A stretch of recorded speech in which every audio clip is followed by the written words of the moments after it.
வணக்கம் தமிழ் ஜனம் big news பகுதிக்கு உங்களை வரவேற்கிறேன். டெட் தேர்வு ஆசிரியர்களுக்கு அக்கினி பரீட்சையா, ஆசிரியர் தகுதி தேர்வு அக்கினி பரீட்சையாக ஆசிரியர்களுக்கு மாறி இருக்கிறதா என்றுதான் இன்றைக்கு நாம் பேச இருக்கிறோம். ஏனென்றால் கட்டாய கல்வி உரிமை சட்டத்தின்படி தொடக்க மற்றும் நடுநிலை பள்ளிகளில் இடைநிலை மற்றும் பட்டதாரி ஆசிரியர்களுக்கு தகுதி தேர்வு என்பது கட்டாயமாக்கப்பட்டிருக்கு. அது தேசிய கல்வி ஆராய்ச்சி குழுவினுடைய பரிந்துரை அடிப்படையில் தான் அந்த தேர்வானது நடைபெறுகிறது. அந்த நடைமுறைக்கு வந்ததிலிருந்து 2012ஆம் ஆண்டிலிருந்து 2025 வரை ஒரு ஆண்டிற்கு 2 முறை இந்த தேர்வு நடத்தப்படும் என்றெல்லாம் அறிவிக்கப்பட்டது. தமிழ்நாட்டை பொறுத்த வரைக்கும் அப்படி பார்த்தாக்கா இன்றைக்கி ஒரு 26 முறை தேர்வு நடத்திருக்கணும். ஆனால் நடந்தது என்னமோ 6 முறை தான். கடந்த 2022 தான் கடைசியாக நடைபெற்ற ஆசிரியர் தகுதி தேர்வாக இருக்கிற சூழலில் ஆசிரியர் தகுதி தேர்வு என்பது அனைவருக்கும் கட்டாயம். 5 ஆண்டுகள் வரை பணியாற்றுகிறவர்கள் 5 ஆண்டுகளுக்குள்ளாக பணியாற்றுவர்களுக்கு தேவையில்லை. ஆனால் 5 ஆண்டுகளுக்கு மேல் பணியாற்றுவதாக இருந்தால், பணியில் தொடருவதாக இருந்தால், பதவி உயர்வு தேவை என்றால் அவர்கள் நிச்சயமாக தகுதி தேர்வு எழுத வேண்டும் என்று உச்சநீதிமன்றம் உத்தரவிட்டிருக்கிறது. அது ஒரு வழக்கின் பின்னணி. அந்த வழக்கு எந்த வழக்கில் உச்சநீதிமன்றம் அப்படி உத்தரவிட்டது என்பதை நம்ம அடுத்து பார்க்கலாம். இதற்கு ஆசிரியர்கள் மத்தியில் ஒரு பெரும் அதிர்ச்சியும் எழுந்திருக்கிறது. ஒரு அக்கினி பரீட்சையாக மாறி இருக்கிறது. இந்த தேர்வு என்பது இப்போது எங்களுக்கு தேவையற்றது என்றெல்லாம் குறிப்பிட்டிருக்காங்க. ரொம்ப சுமையை ஏற்படுத்தணும்லாம் ஆசிரியர்கள் குறிப்பிட்டிருக்காங்க. அப்படி குறிப்பிட்டிருக்கிற தமிழ்நாடு தொடக்கப்பள்ளி ஆசிரியர் கூட்டணியினுடைய மாநில தலைவர் அரசு நம்மோடு இணைந்திருக்கிறார். சார் வணக்கம். ஆசிரியர்கள் தகுதி தேர்வு எழுதிதான் இப்போ நியமனம்லாம் வர்றாங்க. இப்போ நீங்கள் ஏற்கனவே பணியில் இருக்கிறவங்க அந்த தகுதி தேர்வு எழுதுறதுல என்ன சிரமம் சார்? சிரமம் ஒன்றும் இல்லைங்க. நான் என்னுடைய உரையை சொல்றேங்க. சென்னை மாகாணத்தின் கீழ் நெல்லிக்காய்களாக சிதறி கிடந்த ஆசிரியர் சமுதாயத்தை ஒன்று திரட்டி தமிழ்நாடு என்று தமிழ்நாட்டுக்கு பெயர் சூட்டும் முன்பே தமிழ்நாடு தொடக்கப்பள்ளி ஆசிரியர் கூட்டணி என்ற இயக்கத்தை தோற்றுவித்த இயக்குனர் ராமுண்ணி அவர்களை வணங்கி எனது இயக்கத்தின் சார்பாக இந்த டெட் சம்பந்தமான கருத்துக்களை சமர்ப்பிக்கிறேன். கடந்த 40-45 ஆண்டுகளுக்கு முன்பு கல்வித்துறையில் போதிய ஆசிரியர்கள் இன்றி 5ஆம் வகுப்பு வரை படித்தவர்கள் லோயர் கிரேட் டீச்சராக பணியமர்த்தப்பட்டார்கள். அதற்கு பின்பு லோயர் கிரேட் ஒழிக்கப்பட்டு 8ஆம் வகுப்பு படித்த ஹையர் கிரேட் ஆசிரியர்கள் பணியமர்த்தப்பட்டு பணியாற்றி வந்தனர். அன்று 8ஆம் வகுப்பு படித்தவர்கள் இளநிலை ஆசிரியர்களாக நியமனம் செய்யப்பட்டு மாணவர்களுக்கு கல்வி அறிவு போதிக்கப்பட்டு வந்தது. கடந்த 1979ஆம் ஆண்டில் இந்த இளநிலை ஆசிரியர் பணியிடம் ஒழித்து தொடக்க கல்வித்துறையில் இடைநிலை ஆசிரியர்கள் மட்டுமே தொடக்க கல்வித்துறையில் ஆசிரியராக பணியாற்ற வேண்டும் என்ற கொள்கை முடிவு அன்று முதல்வராக இருந்த திரு எம்.ஜி. ராமச்சந்திரன் அவர்களின் தலைமையில் இருந்த அரசு கொண்டு வரப்பட்டது. அந்த 1979ஆம் ஆண்டு காலகட்டத்தில் எங்கள் பேரியக்கத்தின் தலைவர்கள் திரு ஜே.எஸ்.ஆர்., திரு ஈஸ்வரன், திரு இளங்கோ அவர்கள் அன்றைய தமிழக முதல்வர் மதிப்பிற்குரிய முதல்வர் எம்.ஜி.ஆர். அவர்களிடம் முறையிட்டு 1ஆம் வகுப்பு ஆசிரியர்கள் 1ஆம் வகுப்பு ஆசிரியர்களாகவே பணிபுரிந்து ஓய்வு பெற வேண்டுமா, அவர்களுக்கும் வாய்ப்பளிக்க வேண்டும் என்று கேட்டுக்கொண்டனர். அதன் பேரில் அதற்கு தமிழக முதல்வர் எம்.ஜி.ஆர். அவர்கள் எப்படி இளநிலை ஆசிரியர்களை இடைநிலை ஆசிரியர்களாக மாற்ற முடியும் என்று கேட்டார். அதற்கான கருத்துருக்களை தெளிவாக வழங்கினர் எங்கள் தலைவர்கள்.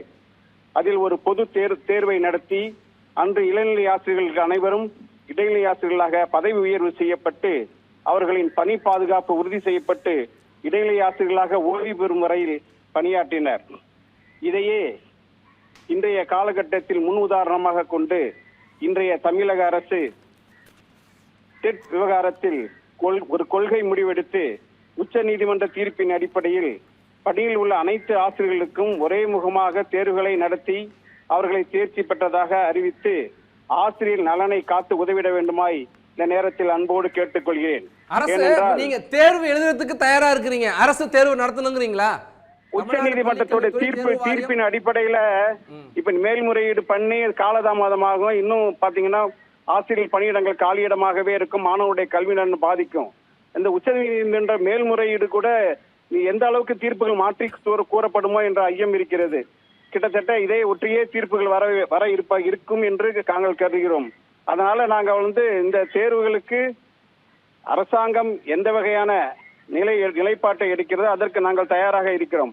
ஆனாலும் தேர்வு எழுத வேண்டும் என்ற நிலை கடந்த காலத்தில் ஏற்பட்ட பொழுது நடந்த அந்த நிகழ்வை தான் தற்போது சுட்டிக்காட்டுகிறேன். தேவை ஏற்படின் அதுபோன்று அனைத்து ஆசிரியர்களையும் பணி பாதுகாப்பு செய்ய முடியும் என்றுதான் இதன் மூலம் தங்கள் கூறிக்கொள்வது.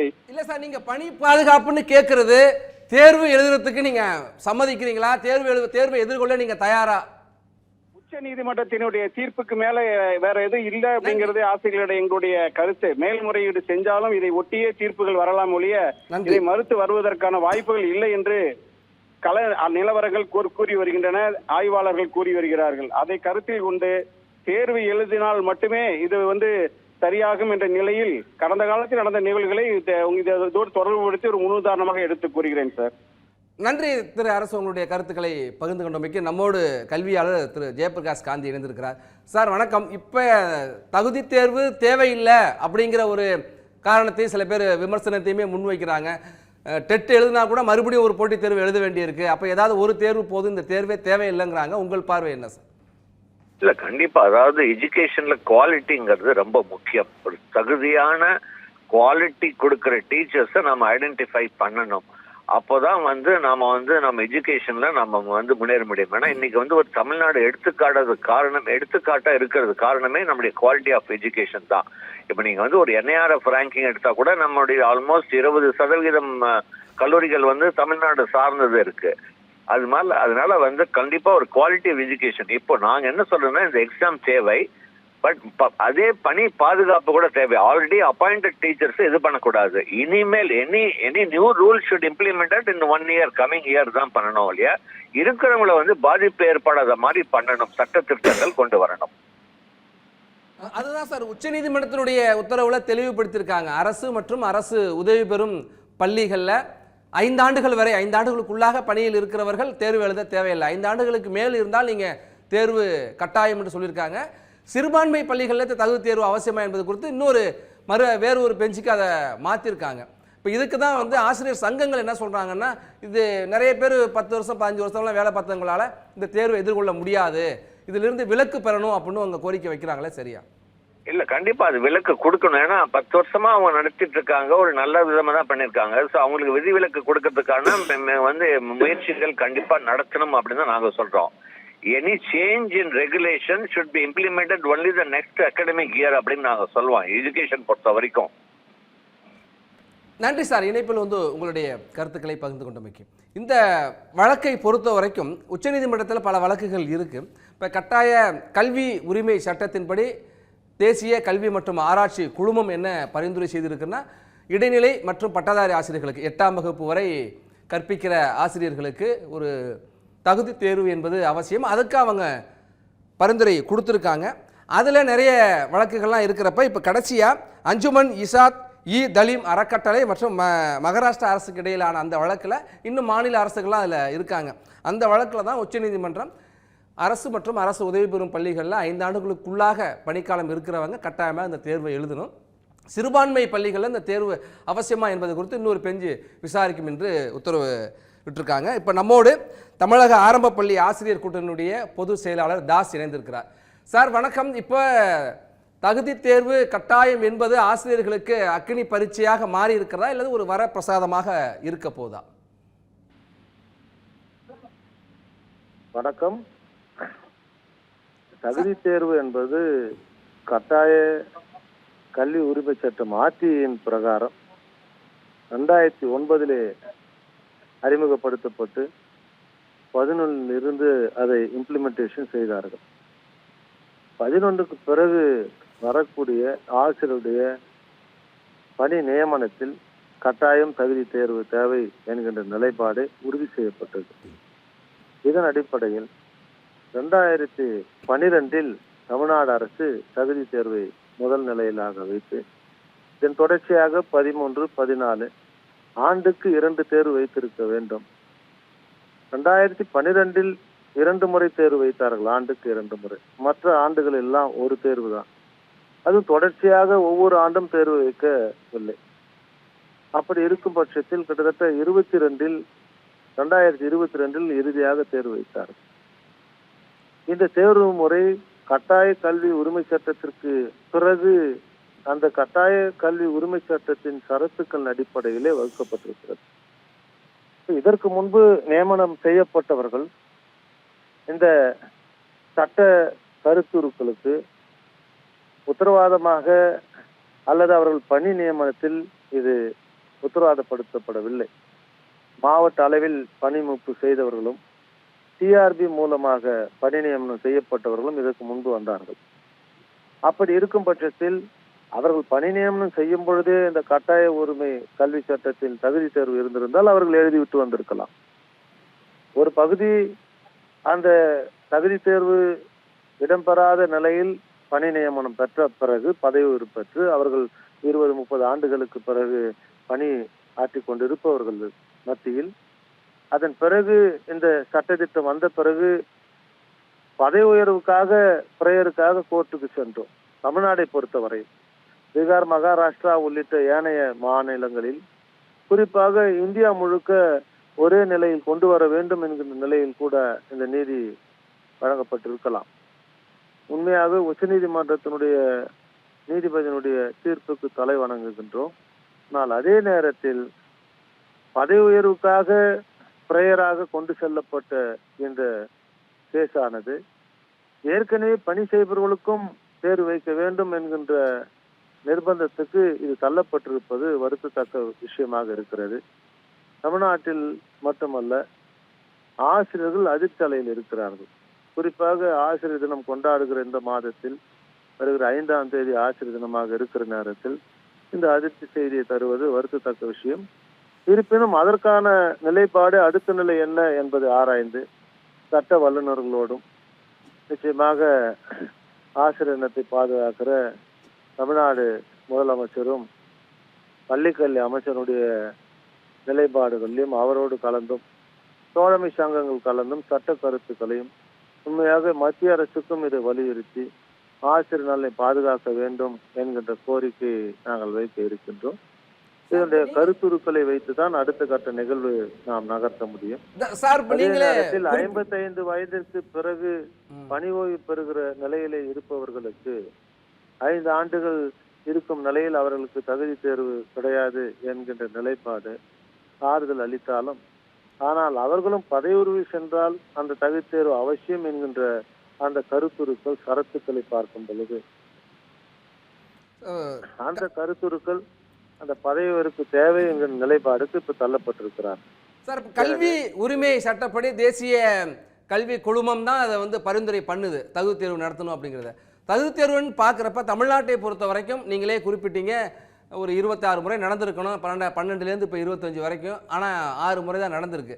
அதனுடைய முடிவுகளை பார்க்குறப்ப புள்ளி விவரங்களில் ஒரு முறை மட்டும்தான் 2013 மட்டும்தான் 11% பேர், எவ்வளோ பேர் தேர்வு எழுதினாங்களோ அதில் வந்து 11% பேர் தேர்ச்சி பெற்றிருக்காங்க. கடைசியாக நடைபெற்ற 2022 9% பேர் தான் தேர்ச்சி பெற்றிருக்காங்க. இன்னும் 0.2% வந்து தேர்ச்சி என்பது ரொம்ப குறைவாக இருக்குது. இவ்வளவு குறைவாக இருக்கிறது தான் நீங்கள் தேர்வை வேணாம்னு சொல்கிறதுக்கு ஒரு காரணம் அப்படிங்கிற விமர்சனம் இருக்குது. அது சரியா? இல்லை, அந்த விமர்சனத்துக்கு நான் மறுக்கிறேன். ஆசிரியர்களை பொறுத்த வரையில் இவ்வளவு காலம் ஆசிரியர் பணி ஆற்றியதன் விளைவாகத்தான் நீங்கள் பேசிக் கொண்டிருக்கிறீர்கள், நான் பேசிக் கொண்டிருக்கிறேன். பல்வேறு துறைகளில் மருத்துவம் உள்ளிட்ட, பொறியாளர்கள் உள்ளிட்ட, ஆட்சியாளர்கள் உள்ளிட்ட இத்தனை பேரையும் உருவாக்கியது, ஏன் ஜனாதிபதி உள்ளிட்ட நம்முடைய ஆட்சியாளர்கள் உள்ளிட்ட அத்தனை பேரையும் உருவாக்கியது இந்த ஆசிரியர்கள். தகுதி தேர்வு இடம்பெறாமல் அரசினுடைய கல்வி திட்டத்தில், அன்றைய நிலையில் வகுக்கப்பட்ட கல்வி திட்டத்தில் 10-2-3 என்கின்ற அடிப்படையில் அல்லது 11-2-3 என்ற அடிப்படையில் கல்விகளை பெற்றவர்கள் தான், பட்டங்களை பெற்றவர்கள் தான் இந்த ஆசிரியர் பணியை கற்று வந்ததன் விளைவுதான் இன்று நாம் எல்லாம் இருக்கிறோம். விஞ்ஞானிகளாக பல பேர் இருக்கிறார்கள். அதை இப்பொழுது நாம் ஒப்பிட்டு பார்த்திட முடியாது. ஆனால் அதே நேரத்தில் எல்லா துறைகளுக்கும் இது போன்ற தகுதி தேர்வுகள் வைத்தால் சரியாக இருக்குமா என்று எண்ணி பார்த்திட வேண்டும். ஒரு பகுதிக்கு வந்து இது கள ஆய்வில் குறிப்பாக குழந்தைகளுடைய கல்வி சமச்சீராக செல்ல வேண்டும் என்ற நோக்கத்தில் கொண்டு வந்த நிலைப்பாடு, கொண்டு வந்த நாளிலிருந்து அதன் பிறகு இது இம்ப்ளிமெண்டேஷன் என்பதுதான் சால பொருத்தமாக இருந்திருக்கும். இருந்தாலும் நீதிக்குள் நாம் செல்ல வேண்டாம். உச்சநீதிமன்றத்தினுடைய நீதியை நாம் கட்டுப்பட வேண்டும், தலை வணங்க வேண்டும். எனவே இந்த நிலையில் நாம் அடுத்த நிலை என்ன என்பதை சட்ட கருத்துக்களும் முழுமையான ஆணையினுடைய விஷயத்தை படித்து தான் நாம் அடுத்த நிகழ்வுக்கு செல்ல முடியும் என்பதை தெரிவித்துக் கொள்கிறேன். நன்றி. தேர்வுக்காக ஆசிரியர்கள் எந்த நேரத்திலும் அச்சப்படவில்லை. ஏனென்றால் எங்களை தகுதி தேர்வுகளை அதைவிட தகுதிகளை உருவாக்கி கொண்டு மாணவர்களுக்கு கற்பித்து தரக்கூடிய ஆசிரியர்கள், இன்று PhD உள்ளிட்ட MPhil உள்ளிட்ட அத்தனை படிப்புகளும் படித்தவர்கள் தான் ஆசிரியர்கள். அதற்காக அச்சப்படுறதுக்கான வாய்ப்பு கூறுகளே கிடையாது. அதை சந்திப்போம். அதற்கான நிலைப்பாடை நாங்கள் அடுத்த கட்ட நிகழ்வுக்கு செல்வோம். அது ஒரு பகுதி. நன்றி. சட்ட போராட்டம் என்பது ஒரு பகுதி. நன்றி. நன்றி சார், உங்களுடைய கருத்துக்களை பகிர்ந்து கொண்டமைக்கு. நம்மோடு கல்வியாளர் முனைவர் காயத்ரி இணைந்திருக்கிறார். மேடம் வணக்கம். இப்போ இந்த தகுதி தேர்வை பொறுத்த வரைக்கும் தேர்வை நாங்கள் எதிர்கொள்ள தயாராக இருக்கிறோம், அதில் எந்த பிரச்சனைகள் இல்லைன்னு ஆசிரியர்கள் 2 சங்கங்களை சேர்ந்த ஆசிரியர்கள் பேசினாங்க, 2 பேருமே தெளிவுபடுத்திட்டாங்க. ஆனால் அதே நேரத்தில் ஒரு விலக்கு கொடுக்கணும், 5 வருஷங்கிறதுல ஏற்கனவே 10-15 ஆண்டுகள் பணியாற்றினவங்களுக்கு ஒரு விலக்கு கொடுக்கணும்னு சொல்கிறாங்க. ஒன்று. ரெண்டாவது, இந்த தேர்வு நீங்கள் 2012லேருந்து 2022 வரை நடைபெற்ற 6 தேர்வுகளில் பார்க்குறப்ப தேர்ச்சி சதவீதம் என்பது சற்றேறக்குறைய 10%க்கும் கீழாக இருக்குது. ஒரு முறை மட்டும்தான் 11% இருக்குது. அப்படிங்கிற பார்க்குறப்ப இவ்வளவு தேர்ச்சி விழுக்காடு குறைவாக இருப்பது தான் இந்த தேர்வையும் வருஷத்துக்கு 2 முறை நடத்தணும், ஆனால் அதையும் நடத்தலை. மொத்தமே 6 முறை தான் நடந்திருக்கு. இப்போ ஆசிரியர்களுக்கு தகுதி தேர்வு கட்டாயமா? இது ஒரு அக்கினி பரீட்சையா, ஒரு வரப்பிரசாதமா? சார், இது அக்னி பரீட்சையும் இல்லை, வரப்பிரசாதமும் இல்லை. இது காலத்தின் கட்டாயம் ஆக்சுவலா. ஏன்னா இன்னைக்கு மாறுபடுற கால சூழல்ல புதுசா எஜுகேஷன் வருது. அப்போ பேசிக் ரொம்ப ஃபவுண்டேஷன் ஸ்ட்ராங்கா இருக்க வேண்டிய அவசியம் இருக்கு. ஸோ அதனால ஆசிரியர்களும் தங்களை ஒரு அளவுக்கு அதிகமாக அப்டேட் பண்ணி கொள்ள வேண்டிய அத்தியாவசியம் இருக்கு. இது தேவைன்னு கூட இல்லை, அத்தியாவசியமாவே ஆயிடுச்சு. ஸோ அப்ப அதனாலதான் இந்த டெட் மாதிரி தேர்வுகள் வேணும் அப்படின்னு சொல்லிட்டு சுப்ரீம் கோர்ட் சொன்னதாக நான் உணர்றேன். ஏன்னா இன்னைக்கு உலக நாடுகள் எல்லாத்துலயுமே, எஸ்பெஷலி இந்த சர்வீஸ் செக்டர்ல இருக்கக்கூடிய மருத்துவமும் கல்வியும், முக்கியமா இந்த 2 துறைகள்லயுமே அப்டேட் ஆயிட்டே இருக்கணும் அப்படின்னு அவங்க சொல்றாங்க. உலக நாடுகள்ல அவங்களுடைய ஜாயின் பண்ணதோட அவங்களுடைய இது முடிஞ்சிடறது இல்ல. எவ்ரி நவ் அண்ட் தென் அவங்களுக்கு அவங்க அடுத்தடுத்து புதுசாக ஒரு கோர்ஸ் பண்றதும், அவங்களை அப்கிரேட் பண்ணிக்கிறதும், அதன் மூலமாக அவங்களுக்கு ப்ரமோஷன் கிடைக்கிறது அப்படிங்கிறதும் ரொம்ப சாதாரணமாக வெளிநாடுகள்ல இருக்கக்கூடியது. நமக்கு பாப்புலேஷன் ரொம்ப ஜாஸ்தியா இருக்கு. அதனால நமக்கு நிறைய பிரிவுகள் இருக்கு. Government school, private school, government aided அப்படிலாம் இருந்ததுனால நமக்கு இத்தனை நாள் நம்ம அதை பத்தி ஒரு பெரிய விஷயமாக இன்னைக்கு எடுத்துக்க முடியல.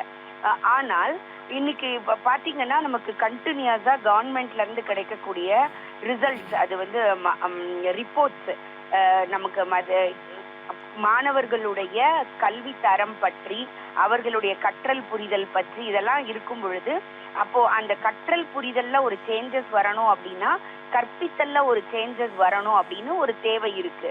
அதனாலதான் இந்த டெட் எக்ஸாம் சொல்லியிருக்கிறாங்க. நீங்க குறிப்பிடும் பொழுது சொன்னீங்க, இந்த தேர்வுகள்ல கடந்த 10 வருஷத்துல 6 தடவை நடத்தி இருக்கிறாங்க. அதுல 9% தான். ஆமா, அது ரொம்ப வருத்தத்திற்குரிய விஷயம். ஆனால் நம்ம கொஞ்சம் அவர்களுக்கு இன்னைக்கு அதோடைய முக்கியத்துவம் புரிஞ்சிருக்குது, அதோடைய இன்டென்சிட்டி புரிஞ்சதுனாலதான் நீங்க 2012ல பாத்தீங்கன்னா அந்த டெட் தேர்வுல ரிசல்ட் 0.31% தான். 7 லட்சம் பேர் எழுதி 0.31 தான் ரிசல்ட் வந்திருக்கு. ஆனால் அதே இது 22ல கடைசியா நடந்த எக்ஸாம்ல நீங்க பாத்தீங்கன்னா 4 லட்சம் பேருக்கு, 7 லட்சம் பேருக்கு 0.31, 4 லட்சம் பேருக்கு 9%. நான் இதுவே ஒரு நல்ல இம்ப்ரூவ்மெண்டா பாக்குறேன். கண்டிப்பாக ஆசிரியர்கள் ஒரு பெரும் முயற்சி எடுத்துதான் மாணவர்களுக்கு சொல்லி கொடுக்கறாங்க.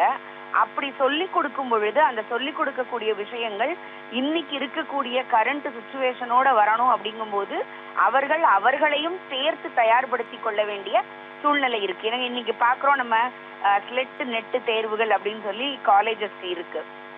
அது இன்னைக்கு PhDக்கே கொண்டு வந்துட்டாங்க. நீங்க ஒரு PhDக்கு நீங்க அப்ளை பண்ணணும் அப்படின்னாலே உங்களுக்கு இன்னைக்கு ஒரு JRF வேணும், நெட் தேர்வு வேணும் அப்படிங்கக்கூடிய அளவுக்கு இருக்குது. ஸோ இது ஏன் இப்படி வந்தது? அப்ப மாணவர்கள் PhDல இருந்து அவங்களை வெளியேற்றுறதா? அப்படி இல்லை, காம்படிஷன்ஸ் ஜாஸ்தியா இருக்குது. அப்ப காம்படிஷன்ஸ் ஜாஸ்தியாக இருக்கும்போது அந்த ஸ்க்ரூட்டனைஸ் பண்ணி அவங்கள அடுத்தடுத்த லெவலுக்கு வருவதற்கு இதுவும் ஒரு வாய்ப்பாக தான் நம்ம எடுத்துக்கணும். நம்முடைய ஆசிரியர்கள் கண்டிப்பா அதுலயும் வருவாங்க, அதுல எந்த சந்தேகமும் கிடையாது. பட் இதுல நம்ம அந்த தீர்ப்புல வந்து ஒரு ஆரோக்கியமான விஷயம் என்ன அப்படின்னா, ஒரு 5 வருஷத்துக்கு குறைவா இருக்கிறவங்களுக்கு அது தேவையில்லை அப்படின்னு சொல்லியிருக்கிறதும், 5 வருஷத்துக்கு மேல சர்வீஸ் இருக்கிறவங்க 2 வருஷம் டைம் எடுத்து அதை கம்ப்ளீட் பண்ணலாம் அப்படின்னு நினைக்கிறதும் ரொம்ப நல்ல விஷயம். ஏன்னா இன்னைக்கு வந்து ஒரு பிரீதிங் டைம் அவங்களுக்கு கிடைச்சிருக்குது. ஸோ அவர்களையும் தயார்படுத்தி கொண்டு மாணவர்களையும் சேர்த்து தயார்படுத்திக்கிறதுக்குரிய இந்த கால அவகாசம் அவங்களுக்கு இருக்கு. கண்டிப்பா இதை ஒரு சேலஞ்சா எடுத்துட்டு ஆசிரியர் சமூகம் இதை நல்ல வழியாக செய்யும்.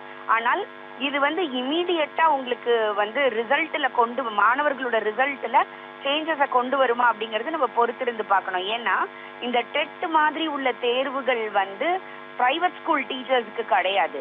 ஆனால் நீங்க ரிசல்ட் பாருங்க, பிரைவேட் ஸ்கூல்ஸோட ரிசல்ட் எப்படி இருக்கு, கவர்மெண்ட் ஸ்கூல்ஸோட ரிசல்ட் எப்படி இருக்குன்னு. அப்போ இங்க மாணவர்களுடைய தரமும் ஒரு காரணமாக இருக்குது இந்த மாணவர்களுடைய கல்வி தரத்துக்கு வரும்பொழுது. அப்போ இன்னும் அவங்களுக்கு கற்பித்தல் திறன்ல வந்து மாற்றம் வருது அப்படின்னா அந்த பிரைவேட் ஸ்கூல்ஸுக்கு இணையாக கவர்மெண்ட் ஸ்கூல்லயும் அந்த தரம் உயர்த்துவதற்கு அரசு அந்த சைட்லயும் ஹெல்ப் பண்ணணும். ஏன்னா டீச்சர்ஸ் வந்து அவங்களுடைய தகுதியை வளர்த்துக்கிட்டாங்க, அதுல எந்த பிரச்சனையும் கிடையாது. இப்ப நாளைக்கு எழுதி பாஸ் பண்ணுவாங்க, என்னுடைய டீச்சர் சமூகம் கண்டிப்பாக இதை செஞ்சு முடிக்கும்.